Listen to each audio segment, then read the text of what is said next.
का नाम लेकर जो बड़ा मेहरबान निहायत रहम वाला है। यासीन, कसम है कुरान की जो हिकमत से भरा हुआ है। ए मोहम्मद सल्लल्लाहु अलैहि वसल्लम, बेशक तुम पैगंबरों में से हो, सीधे रास्ते पर हो। ये कुरान गालिब व मेहरबान का नाजिल किया हुआ है ताकि तुम उन लोगों को जिनके बाप दादा को खबरदार नहीं किया गया था खबरदार कर दो कि वो गफलत में पड़े हुए हैं। उनमें से अक्सर पर अल्लाह की बात पूरी हो चुकी है, सो वो ईमान नहीं लाएंगे।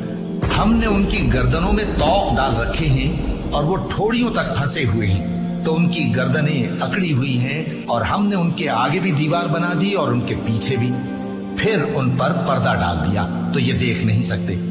और तुम इनको खबरदार करो या न करो, इनके लिए बराबर है, ये ईमान नहीं लाएंगे। तुम तो सिर्फ उस शख्स को खबरदार कर सकते हो जो इस नसीहत यानी कुरान की पैरवी करे और रहमान से गायबाना डरे, सो उसको मगफिरत और बड़े सवाब की बिशारत सुना दो। बेशक हम मुर्दों को जिंदा करेंगे और जो कुछ वो आगे भेज चुके और जो उनके निशान पीछे रह गए हम उनको कलमबंद कर लेते हैं। और हर चीज को हमने किताबे रोशन यानी लौहे महफूज में लिख रखा है। और इनसे गांव वालों का किस्सा बयान करो जब उनके पास पैगंबर आए, यानी जब हमने उनकी तरफ 2 पैगंबर भेजे तो उन्होंने उनको झुटलाया। फिर हमने तीसरे से तक़वियत दी तो उन्होंने कहा कि हम तुम्हारी तरफ पैगंबर होकर आए हैं।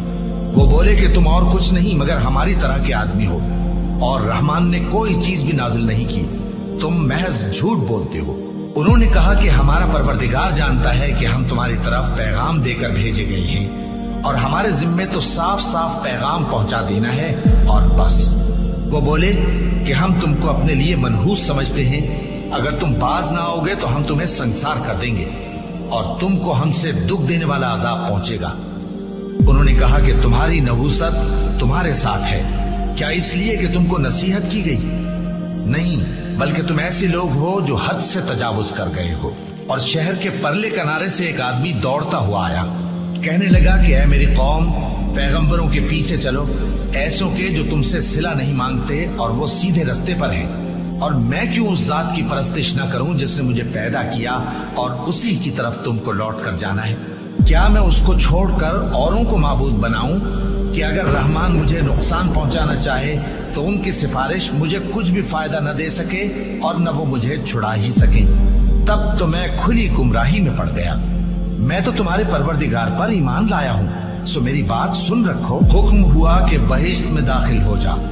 बोला काश मेरी कौम को पता चल जाए कि मेरे रब ने मुझे बख्श दिया और मुझे इज्जत वालों में शामिल किया और हमने उसके बाद उसकी कौम पर कोई लश्कर नहीं उतारा और न हम उतारने वाले थे। वो तो सिर्फ एक चिंगाड़ थी, सो वो उससे नागहां बुझ कर रह गए। बंदों पर अफसोस कि उनके पास जब कोई पैगंबर आता तो वो उससे तमस्खुर जरूर करते। क्या उन्होंने नहीं देखा कि हमने उनसे पहले बहुत से लोगों को हलाक कर दिया था?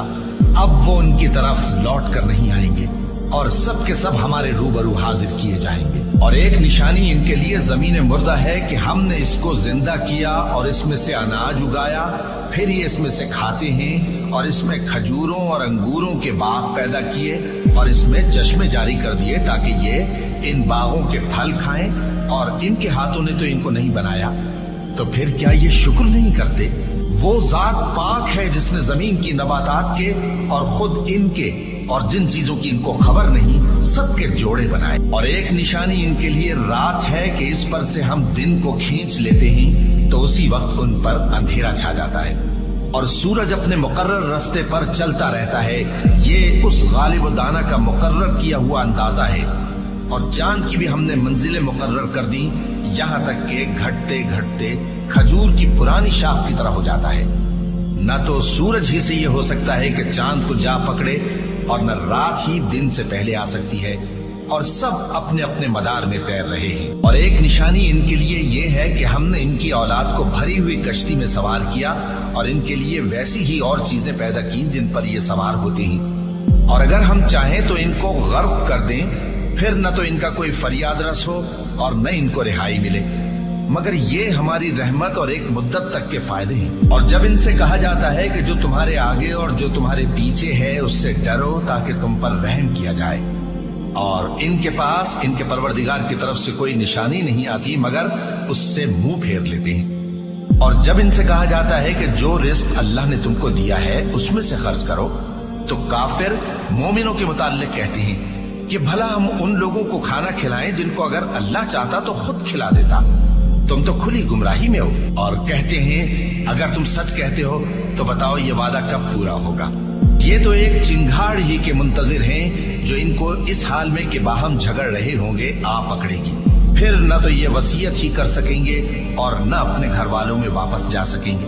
اور جس وقت سور پھونکا جائے گا یہ قبروں سے نکل کر اپنے پروردگار کی طرف دوڑ پڑیں گے، کہیں گے ہائے بربادی، ہمیں ہماری خوابگاہوں سے کس نے جگہ اٹھایا۔ یہ وہی تو ہے جس کا رحمان نے وعدہ کیا تھا اور پیغمبروں نے سچ کہا تھا۔ وہ تو صرف ایک زور کی آواز ہوگی کہ سب کے سب ہمارے روبرو حاضر ہوں گے، پھر اس روز کسی شخص پر کچھ بھی ظلم نہیں کیا جائے گا اور تم کو بدلہ ویسا ہی ملے گا جیسے تم کام کرتے تھے۔ اہل جنت اس روز عیش و نشاط کے مشغلے میں خوش ہوں گے، وہ بھی اور ان کی بیویاں بھی سایوں میں تختوں پر تکیے لگائے بیٹھے ہوں گے، وہاں ان کے لیے میوے ہوں گے اور جو وہ منگوائیں گے ان کو ملے گا۔ ان کو پروردگار مہربان کی طرف سے سلام کہا جائے گا اور وہ فرمائے گا کہ گناہگارو تم آج الگ ہو جاؤ۔ اے آدم کی اولاد، کیا میں نے تم سے کہہ نہیں دیا تھا کہ شیطان کو نہ پوجنا، وہ تمہارا کھلا دشمن ہے، اور یہ کہ میری ہی عبادت کرنا یہی سیدھا رستہ ہے، اور اس نے تم میں سے بہت سی خلقت کو گمراہ کر دیا تھا، تو کیا تم سمجھتے نہیں تھے؟ یہی وہ جہنم ہے جس کے تمہیں دھمکی دی جاتی تھی، جو تم کفر کرتے رہے ہو اس کے بدلے آج اس میں داخل ہو جاؤ۔ آج ہم